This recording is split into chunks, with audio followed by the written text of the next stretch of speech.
Hey, what's up, naughty community? Happy Saturday. Welcome back to my naughty hobby with Amber for another easy to follow crochet tutorial.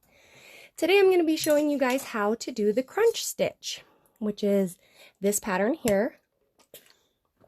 This pattern is perfect for the beginner crocheter as we are only going to be using let's see here, like 2 different stitches. We'll be using the half double crochet and also the slip stitch and chain. So super easy to follow, especially if you are trying to grow your skill set and you're tired of, maybe you learned with, single crochet or whichever stitch that you've been using over and over and over again. Maybe you're feeling a little bit too intimidated to try something new. This is going to be the perfect stitch for you. Real quick before we get started, I wanted to let you guys know that I just ordered some really awesome new, I don't know, like hooker gear, I guess, that I am going to start doing my giveaways. I love to give back to you guys, especially ones who let me know that I'm reaching the right people and are just supportive of my work. I like to give back to you guys. And so starting on May 1st, I will start doing these giveaways again. And so if you want to be eligible to get in on the giveaway, you'll have to be signed up for my newsletter, which I will post in the comments after this video is done. Or you can jump over to my website at www.mynaughtyhobby, spelled just like this.com, and get signed up right away. But let's go ahead and get started. For this tutorial, I'm going to be using a 5mm hook. Ooh, what's going on with my, let's see here. I guess it's not going to focus. 5mm hook and some worsted weight yarn. This pattern will work up with whatever size hook and yarn that you have available to you. But like I said, we're going to go ahead and get started now. In order to get this pattern to work up correctly, you need to start with an even amount of chains for your work. So I'm going to do 16 chains.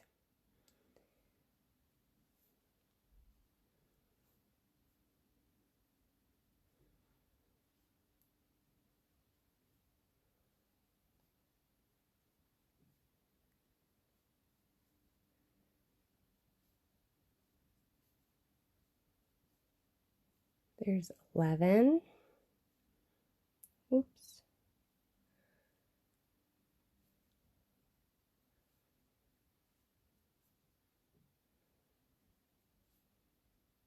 And 16. So there's my starting chain.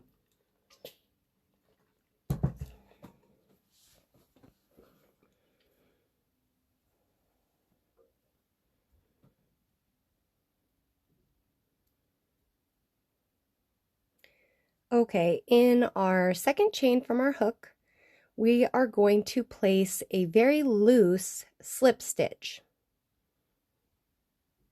And you want to work these loose because we're going to be working back into the same slip stitches. Oh, look how my nail polish matches exactly to this color I'm using. It's fantastic.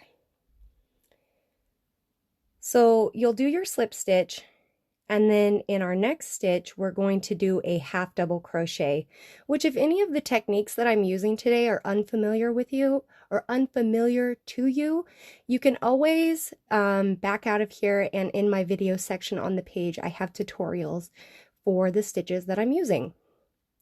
So we will half double crochet into the next, and then slip stitch into the next. And we are going to follow this pattern all the way across our foundation chain. Hi, Gloria.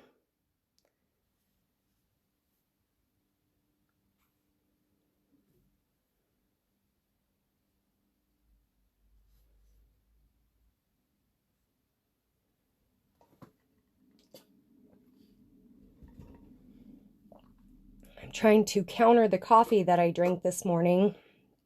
I've been cutting back on caffeine, so I feel a little shaky from the coffee. Foundation's always the most difficult to work into, but after we get this done, it should be easier to see and also follow along. But we're just starting with a slip stitch and then doing a half double crochet.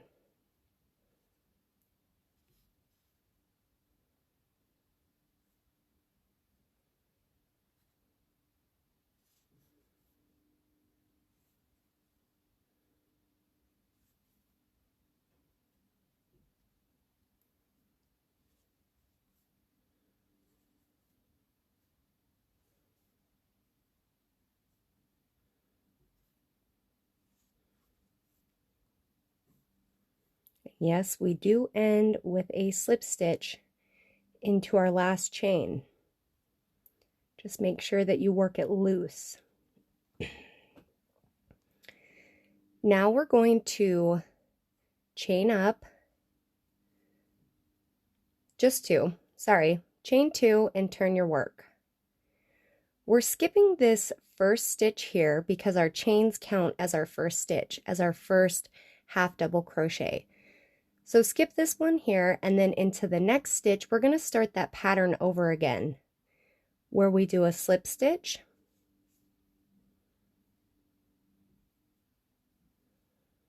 and then a half double crochet into the next. And see, that's a slip stitch, so you want to make sure that you're going under both of the loops here when we work it. So slip stitch, half double. Kayla is asking if I can do a left-handed tutorial, and unfortunately I don't know how to crochet left-handed, so I'm really sorry. If anybody knows of a left-hand crocheter though, if you could drop their name or their page, I would appreciate it for some help for Kayla. I see you, girl. My daughter's left-handed, and she was like, just give up, Mom. You don't know. You don't know what it's like to be left-handed, and I don't. Good morning, Aunt Lori.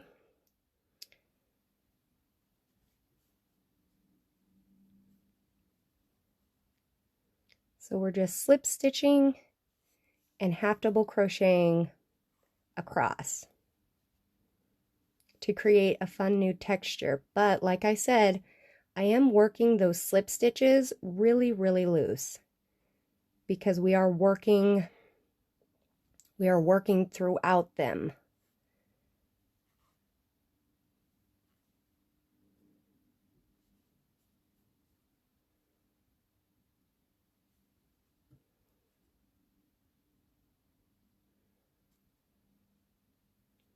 Now I'm kind of wishing I would have repainted my nails for this because the colors match so perfectly.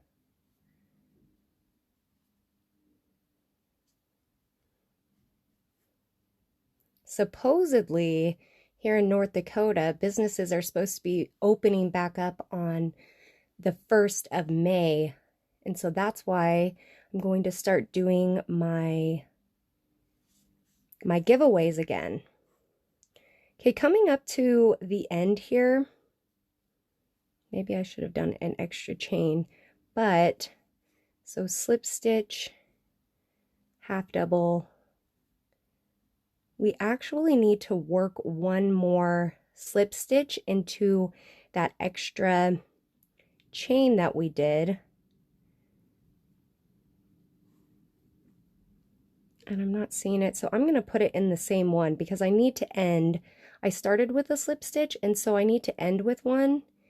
And I think maybe I needed to do one more chain and didn't, and count the extra 2 chains as a turn. Anyways, I'm improvising like I typically do.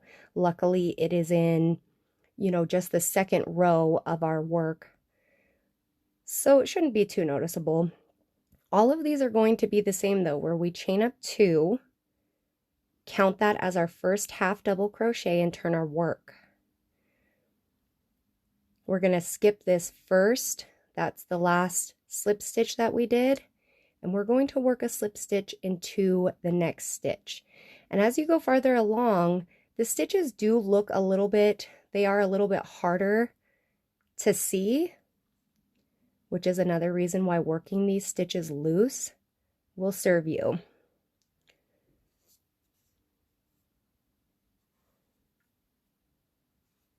But it's definitely a fun new texture. I'm all about texture when it comes to creating new stitch combos.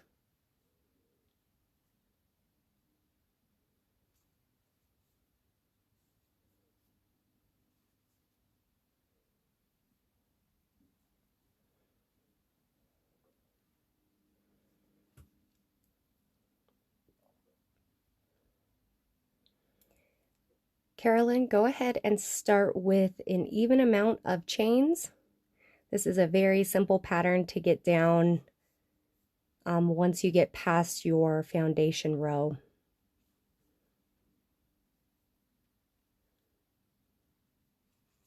It'll be easier to see the ending here, but the end stitch is always the most difficult. See, I must work that one a little bit tighter to really see, because right here is our first slip stitch. Sorry, I'm trying to get that. Right here is that first slip stitch, so you want to make sure you don't miss it with your half double crochet, or your work is going to start getting shorter and shorter and shorter. So there's that half double crochet. Hi, Linda. Thanks, Arlene. And now you can work into the chain, or to make it easier, I just find a space where those chains are, right here, to do the slip stitch. And sometimes for the last one, I'll pull it up a little bit higher, just to make sure it's real loose. And then also chaining those two loose. Turn your work and we'll start that pattern over again, where it's slip stitch in the first, half double in the next.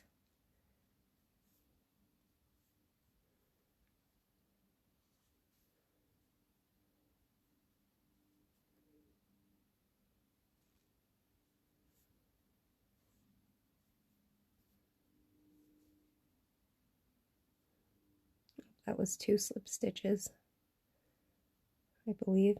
Oh, maybe not. I had it right.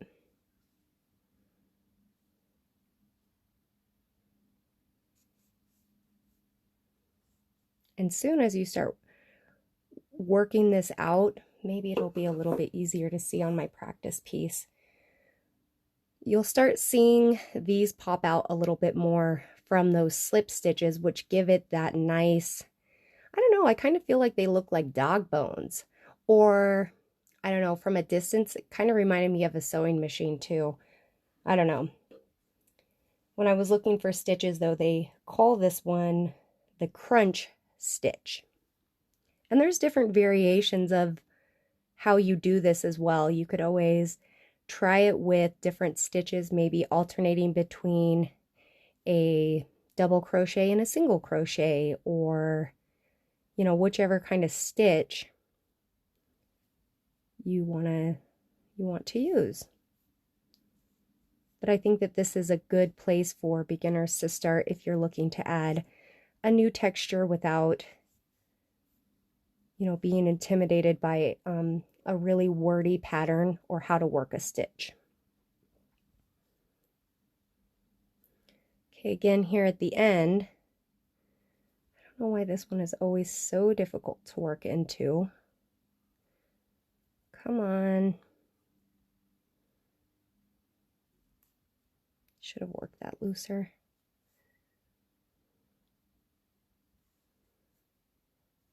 And then of course, the slip into the last into the last piece. Your piece should be looking like this so far.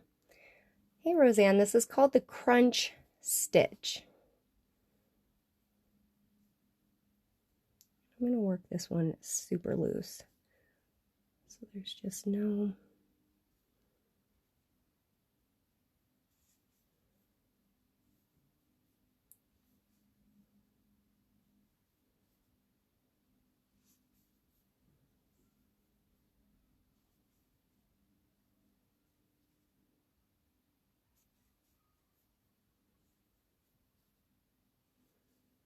My boys are all inside right now, but I can hear my neighbor's kids outside hollering.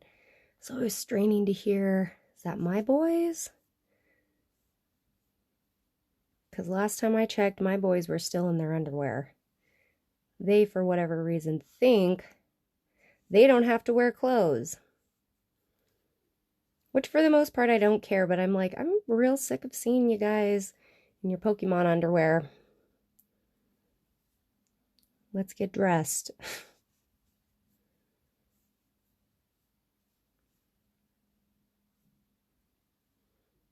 think I'm going to start, instead of, I don't know, this last stitch always giving me a run. And then slip stitch into your chain space.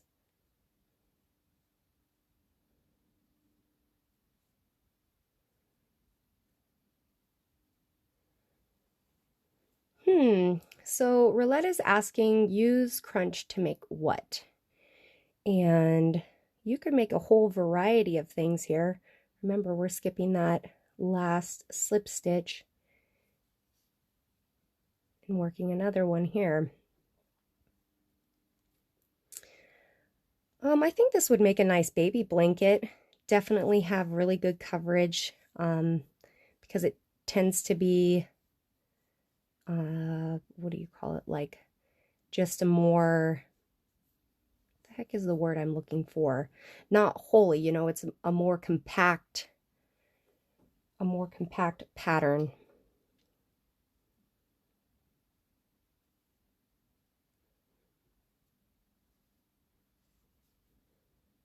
But this will work up really nice for you guys if you remember to keep your tension loose, which even right now I'm like trying to make sure. And I'll finish off the whole square with you guys because I love chatting with you.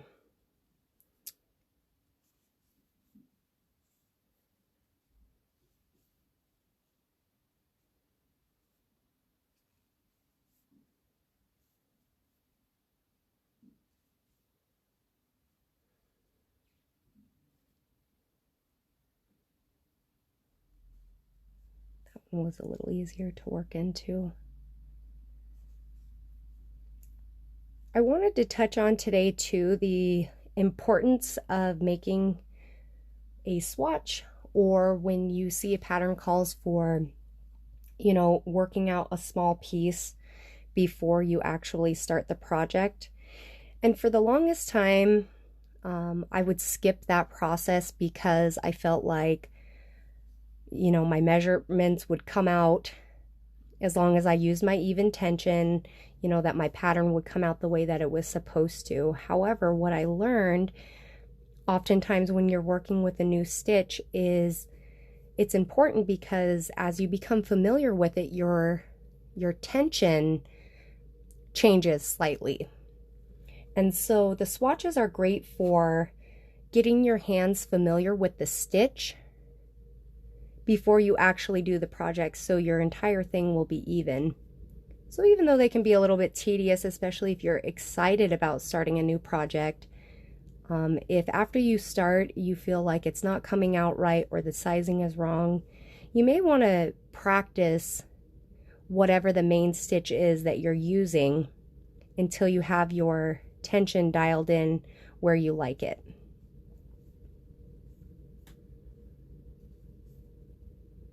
Not, you know, not to say that doing a swatch isn't great for making sure that the measurements will be, you know, where you want them at as well.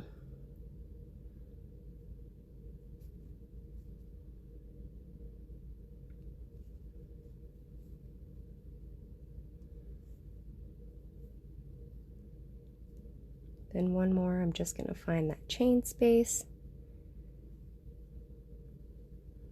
Here's my piece so far.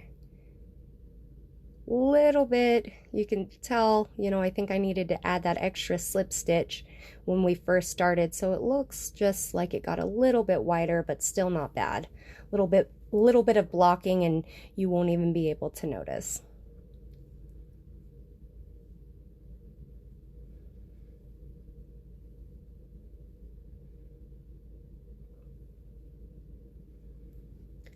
I see there's some conversation about the stitch that's being used.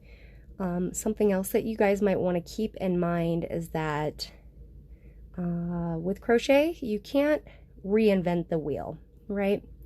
And so for a lot of stitches, or somebody like me who will sit down and do stitch combinations, or even follow a tutorial myself, is that it might be called something different, but this is the way that I learned it, and so it very well could be the moss stitch.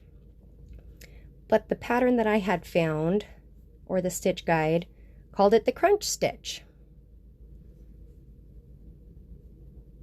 Sure won't bother me any though if you recognize this as the moss. Sometimes when I'm just sitting being creative by myself, you know, I'll start adding different stitches together without looking at a pattern, and it's like, what do you call this? Is there even a name for it? And let me just tell you, try Googling or searching for when you put a stitch together. So like here, I could put into Google search, you know, HDC SLT or SLST for slip stitch, or even write the whole words out, and chances are it's not even going to bring me up a stitch tutorial.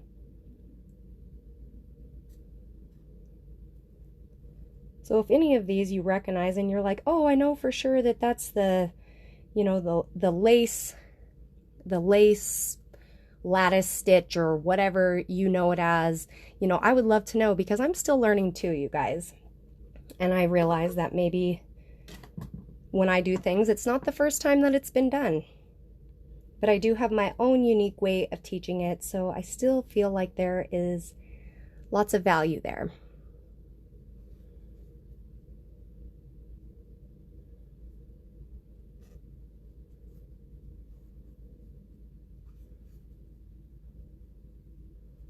The other day I was talking about this, if you were on live with me, for the single crochet, double crochet, mesh pattern that I did, that weekends have really lost their shine.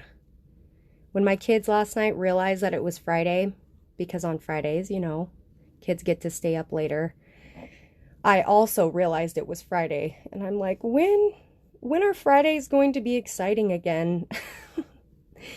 The days just kind of run into each other. At this point, I'm like, what I wouldn't give to be able to, I don't know, go and do something that before I would think was really crummy, like running errands around town, you know, multiple different locations, or even have a job to go to. You know, I'm a stay-at-home mom, and my husband is still working, and I can't even tell you how many times I've been jealous. Like, man, I wish I had some back-breaking work to go do today just to get out of this house. But I know it's not easy for him either. For the longest time, so I see Margaret's comment on there saying, I'm just realizing that stitch patterns have a name, and that's so funny because I can relate to that. Probably the first 5 or 6 years of my crochet journey, which started back in like 2003-ish, 2000 maybe, yeah, 2003. I didn't even know that there were multiple stitches, let alone that they even had names to them. I did a version or a variation of like a granny stitch, and I still have one of the first projects I ever did where I didn't understand the magic ring or how to start because I wasn't following any patterns, and it was before, you know, smartphones were really a thing. You didn't have the convenience of jumping on your phone and looking it up. Where when I started, it was a mess, you guys. Like, to give you an idea of how I would start a piece, it would be kind of like, do I have any random little end pieces here? Let's see here. I can make one off of this. Because I didn't know, I would just kind of start, like, you know, doing my work around, or maybe even doing a few chains, and then I would slowly work it out to where it became even. But it wasn't because I was following an even pattern. It was because I was stretching my stitches out, and it was, I don't know, I just had no idea the vast, you know, world of crochet and fiber arts, that was even, you know, that it was even a thing. I was delighted when I found out, you know, that I could learn new techniques and learn how to read a pattern, learn how to read the graphs and all of that, and how each one has a symbol. I've learned a lot, but I still have a lot more that I want to know about.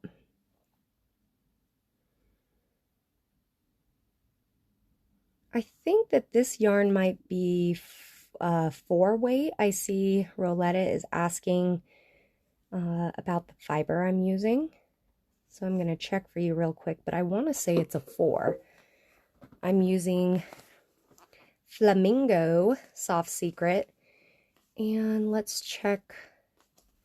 Am I just missing my weight here? I feel like it's a 4. Why? Yep, right there. It's a medium 4-weight.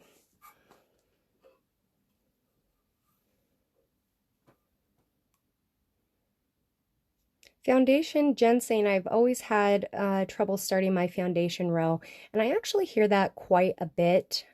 People saying that their work will either, you know, start out to where it's kind of sucked in and puckered in. You can see that with mine, but it's because I forgot to do the chain 2 when we were first starting out. Something that might help you with your foundation chain is if you look into doing foundation stitches instead of doing a chain and then working into the chain. You basically take care of the chain and your foundation row all in one fell swoop instead of, you know, creating this super long chain. It works excellent for projects that require a large amount of stitches, like a blanket where you need a very specific amount of stitches.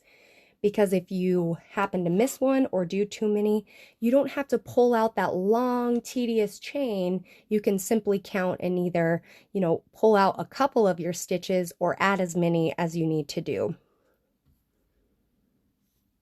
So that's one of my little hooker tips for the day. Don't be intimidated by chainless foundation rows either. It's all about getting the rhythm and the pattern down. And if you guys are interested in seeing those techniques, I think I have the half double, the chainless half double foundation, a video for it, because it goes with a couple of the patterns that I offer. But they do have them for single crochet and double crochet as well. And I would be happy to make a tutorial for you guys to follow as an alternative. Maybe step out of your comfort zone. Oh man, I didn't realize my phone is at a I had to plug my phone in because it's dying. Hi, Pauline. You're welcome, Roletta. Glad to see so many people jumping on today. As always, I love to hear about where you're watching from. Are you in the States? Are you, you know, overseas from me?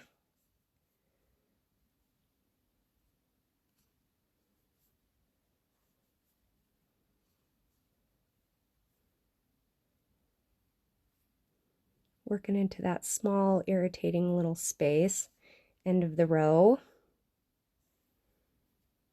and then working actually into our chain. MD is Marilyn, right? I see Carolyn, hello from MD. Always skipping that first stitch there and immediately starting with our loose slip stitches. Roletta's in Florida. We have a day next week where it's supposed to be 70 degrees and I am dancing in delight, y'all. Like, for real. Our weather here was so crummy last week that we were pretty much stuck in our homes. Not that we haven't already been, but usually we can get out and play for a while outside and my crazy boys can run out their energy. But last week it was like 5 degrees, wind howling, you know, whipping your face as soon as you stand outside. So 70 degrees. Oh man, it sounded like a dream.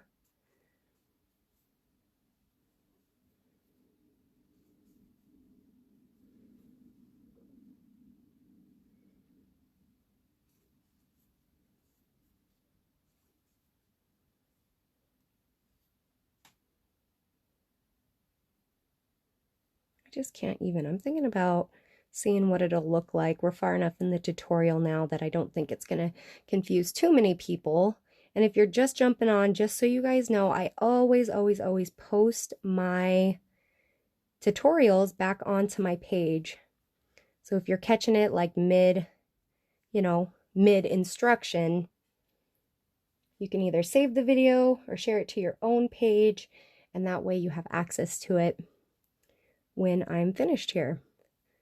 I really don't think that looks that terrible, putting that half double crochet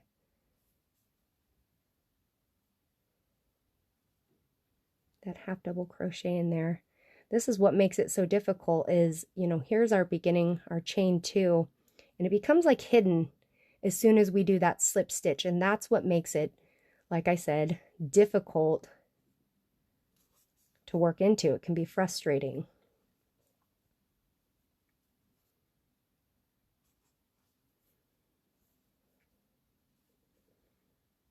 Also, you guys, I would love to get opinions. I posted some pictures on my page. I'm getting ready to start a really big project using beads and crochet and thread. And I'm looking for a picture to convert into a graph. And I want some like color popping art.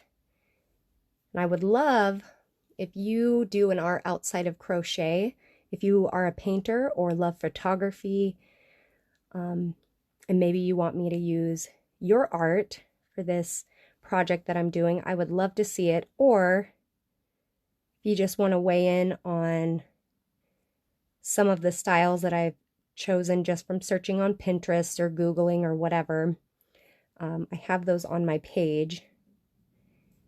I just ordered all of the beads, or at least a portion of the beads that I'll need for any type of project. I ordered about 1 billion different colors off of Amazon because I can't go small.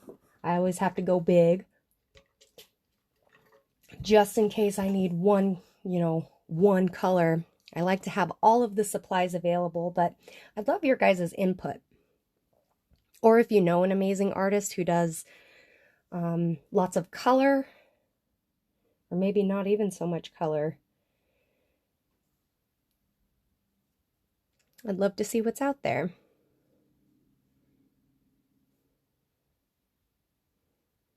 Do you have this written anywhere for me to save? I don't have it written down right now. However, I can add some written instructions in the comments section after we're finished here, because it's the same thing for every row, where basically after you get your foundation row down, which needs to be an odd number, that's why we start with an even chain, you're just going to alternate going from slip stitch to half double crochet all the way across.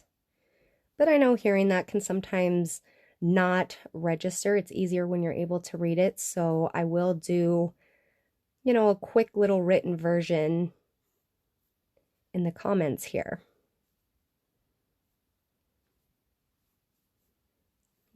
Work out just a couple more rows with you guys.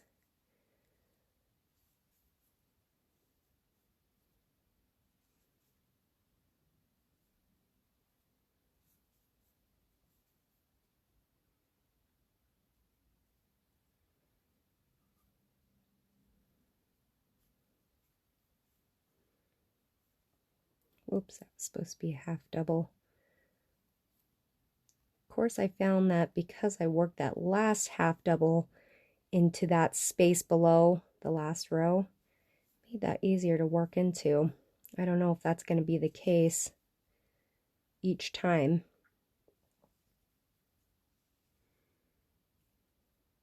So I think it's looking really nice. Sometimes the glare off of the light that I'm using, so I wanted to, let's see if that helps at all. Turn off this light for just a second. If you're not working on a piece yourself, those slip stitches stick up just slightly to create almost like a ribbed effect, I guess. But it's hard to tell with my lighting, which I can never ever seem to get right.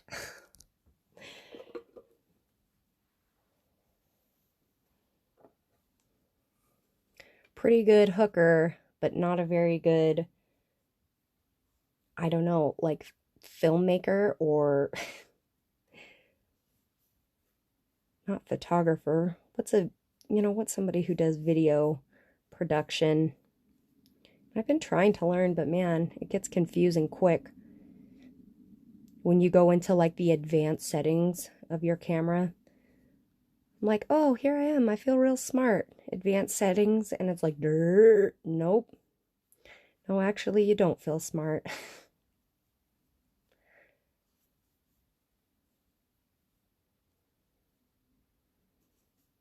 I can already feel that now we're, you know, quite a few rows into this project that my tension has really loosened up. I'm very, very, very lightly holding onto my yarn. Using a light touch also helps with hand fatigue, right? Because with crocheting, you know, the tighter your tension is, the more stress that it puts on your hands. And I wanted to let you guys know that I haven't forgotten about, I told you I was going to have a special guest on one of these shows to show you some hand care and how to take care of your shoulders and your neck, and some stretches that you can do to keep your hands healthy as you crochet, because it's so important. You know, you don't want to end up getting, I've heard people getting like tennis elbow and having to deal with different issues with their hands. And if you're like me and you love crochet just so much, it's part of your everyday routine, that's an episode that you guys are definitely not going to want to miss. It's in the works right now with one of my good friends. She runs a page called Love and Gratitude, and she is a certified massage therapist and is just like an overall does a fantastic job with like self-care and how to take care of. She even has like an at-home self-massage video that you guys can check out, which would be beneficial for anybody out there dealing with, like, you know, the achy shoulders and kind of stiff hands. She does kind of like an overall body, and it's free, y'all. So many of us are bored at home, looking for a way to reach the people who mean the most to us. And yeah, she created this video and I've been loving following it. So now looking back, just real quick, you know, I had tried that half double crochet into the row below, and I'm hating the way that it looks, so I won't be doing it anymore. I can spot it real easy. Bam, right there. So I will continue to wiggle my way into those, you know, those slip stitches there instead of cheating and going you know, going into that row below. Unless I were to be doing it for the entire pattern, then it probably wouldn't be as noticeable or bad, but my OCD is like, not today.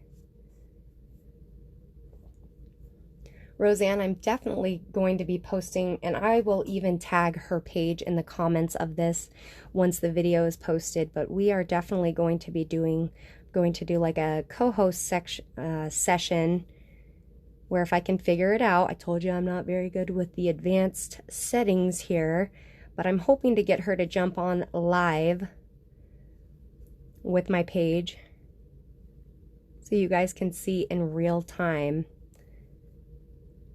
you know, hand health, shoulder health, neck, all of that is super important for all fiber artists, not just, you know, not just crocheters, but our, you know, our hands are being strained and our necks are oftentimes looking down, and that takes a toll on the body. And I care about your guys' well-being and overall health, especially when it comes to crochet stuff. So I hope that you guys are able to attend that when it happens.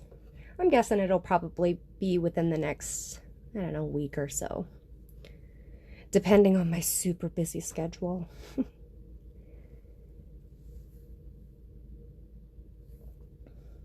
Okay, Myrtle is saying, you say half double and it looks like a single crochet, not slip stitch, right?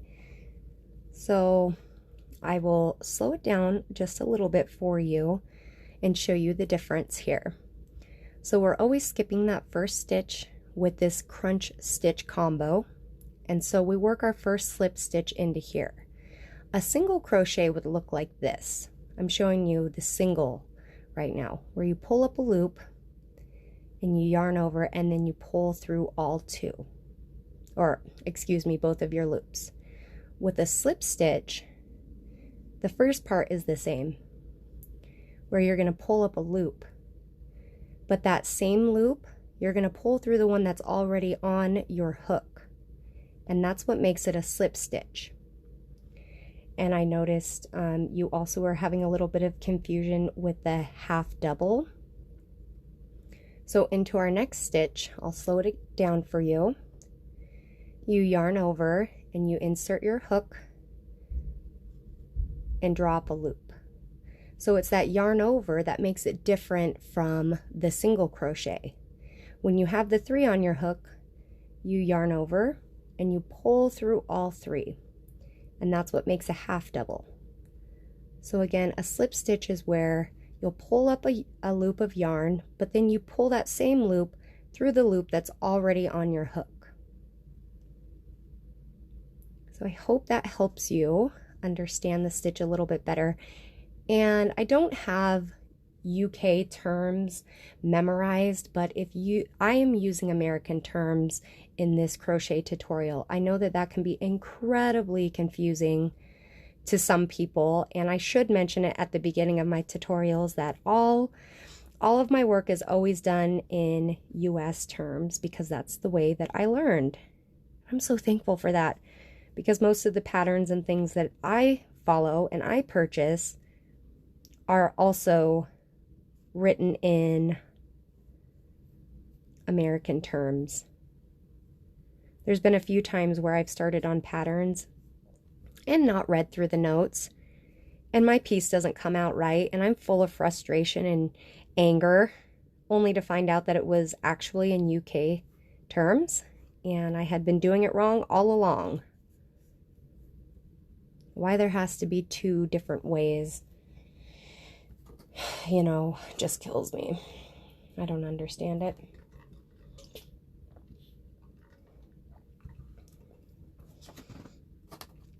Am I the only one if, like, unless I purchase a pattern because I really have no, you know, I really need help with one of their stitches, like if I come to a free pattern, I get pretty frustrated when they have like 17 paragraphs that you need to read before you get started on the project. You know, it'll be full of like so much information that I don't need to know. You know, I'm ready to start my project. I've got all of my supplies, and then it's like, then part of you is like, man, did they talk about some key things in there that I was going to need to know about, or if you do get lost, you're like, geez, did I need to read, their novel about how this pattern came to be? Not saying that your story doesn't matter. If you are a designer out there and you happen to be one of these people who put in a lot of extra information, I'm not saying that that isn't valuable, but it is frustrating. I would much rather, have your little sentiments at the end of the pattern, instead of, having to try to sift through. Same thing with like recipes, right? You hop on Pinterest and you're ready to cook dinner and you're ready to be there, and you're like, okay, after spending, 12 hours figuring out what I'm going to cook for dinner, I'm ready to start. You click on the link and it's either like super full of ads, or they've got their whole life biography chilling on there before you can even get to the recipe, which is actually on a separate link. It's just like all the redirecting is really frustrating.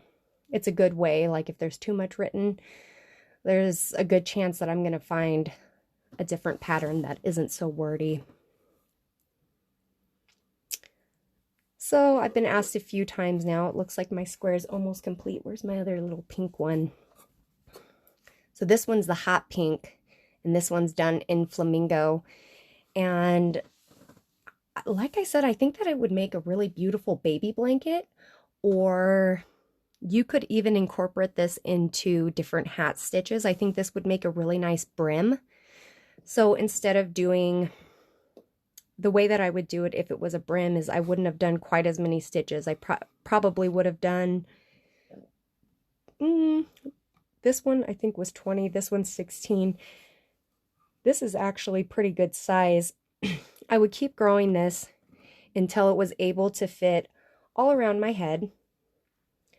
And then I would bring it together, obviously on a much bigger scale like this. And then I would start crocheting in the round to grow it to fit, to fit my head. I think that this would cover up ears nicely. And because I'm in the north, I'm in North Dakota, winters and the wind here are so brutal that it is vital that when you have a hat, that it's a really compact stitch to protect your ears and neck and stuff like that. And so, I mean, the options are really limited when it comes to any of these stitches. It would also make a nice, like, I think area rug. You could do a really nice texture if you want to step all over the work that you just created. For me, I haven't made any rugs because I don't know, I kind of have I love my yarn, I love my fibers, and the thought of somebody walking all over it breaks my heart a little bit. I'm not gonna lie. I'm like, all those hours of work just to be stepped on. Can't do it. I'm gonna work out a few more rows with you guys because I'm enjoying the conversation. I could totally make this into a hat.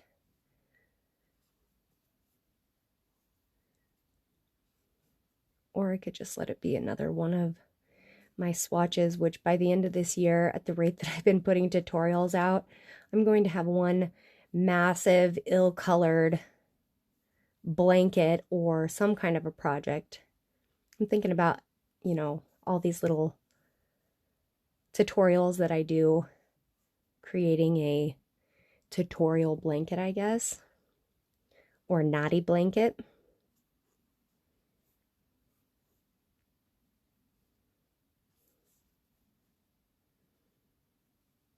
I have so many great ideas, and I just can't crochet fast enough, you guys.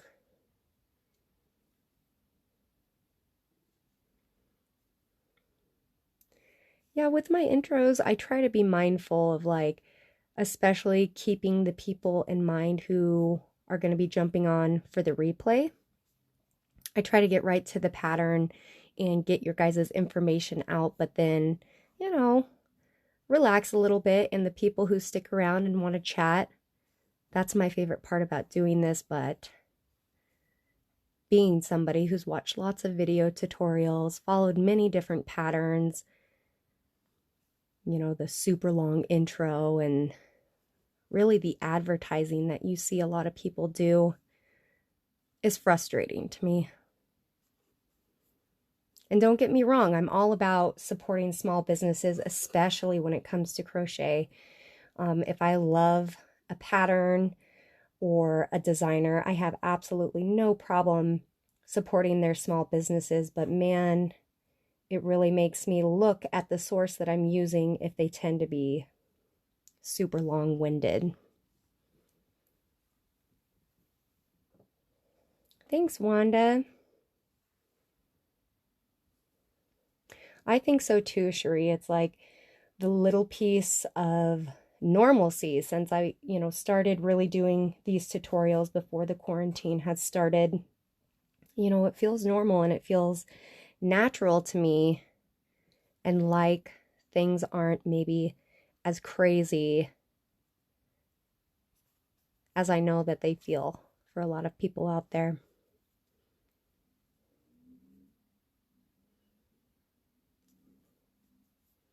Oh, and something else I wanted to tell you guys while I'm thinking about it. Sometime next week, I'm going to be doing a tutorial on something that isn't crochet. I'm going to be doing a little tutorial for an art project for your little ones. If you've got kiddos out there and you're looking for new and creative ways, I'm going to do a tutorial on how to do this. I feel this will gauge the age group that's watching me today. But do you guys remember the beaded lizards? It's a really easy, fun project for kids to do, and you only need about 25 or so pony beads to do this project. But when I was a kid, I loved making them, and so sometime, I think Wednesday, I will be doing a live tutorial that will be kid-friendly and maybe just something new to try out.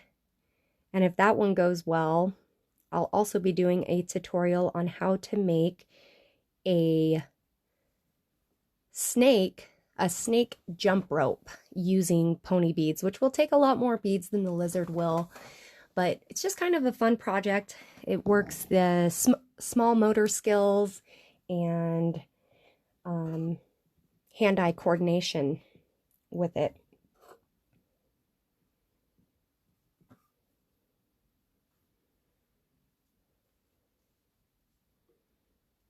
Roletta's asking, back loop only adds the texture, doesn't it? Well, with these, I'm actually going through both of the loops. It just appears because that slip stitch sticks out just a little bit more.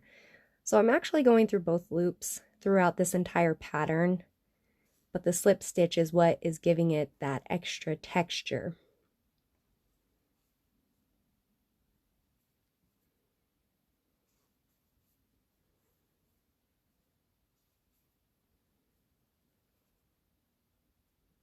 I can't wait for my new goodies to come in the mail so I can share them with you guys. As a little spoiler alert, I can tell you that I got some like enamel pins and some fun, I guess, they're these fun bags to put, hooks in or your scissors or whatever. There's going to be some yarn in this giveaway. Oh, I'm just so excited. I'm like super pumped about going to the post office. Who can actually say that? Because I can tell you, before quarantine, the post office was about the last place I was excited to go to. And that's some real talk. Yeah, no problem, Roletta.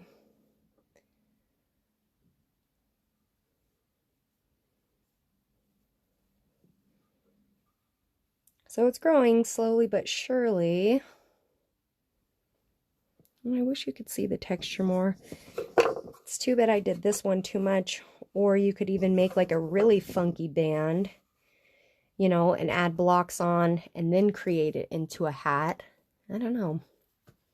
I don't know, but my boys have been upstairs being super quiet. I'm probably going to jump off of here so I can go and make them some lunch and get them out to enjoy our nice weather. I'm going to be searching around for some new stitches to teach to you guys, some easy to follow stitches. If you haven't already, please sign up for my newsletter.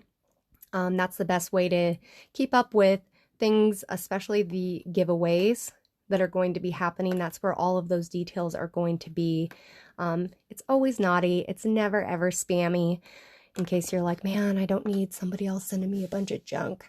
This will all be hooker related and most of it free content. So I'm going to jump off of here. I hope that you guys enjoyed this tutorial, and if you give it a shot, I would love to see what you come up with and what kind of project that you create.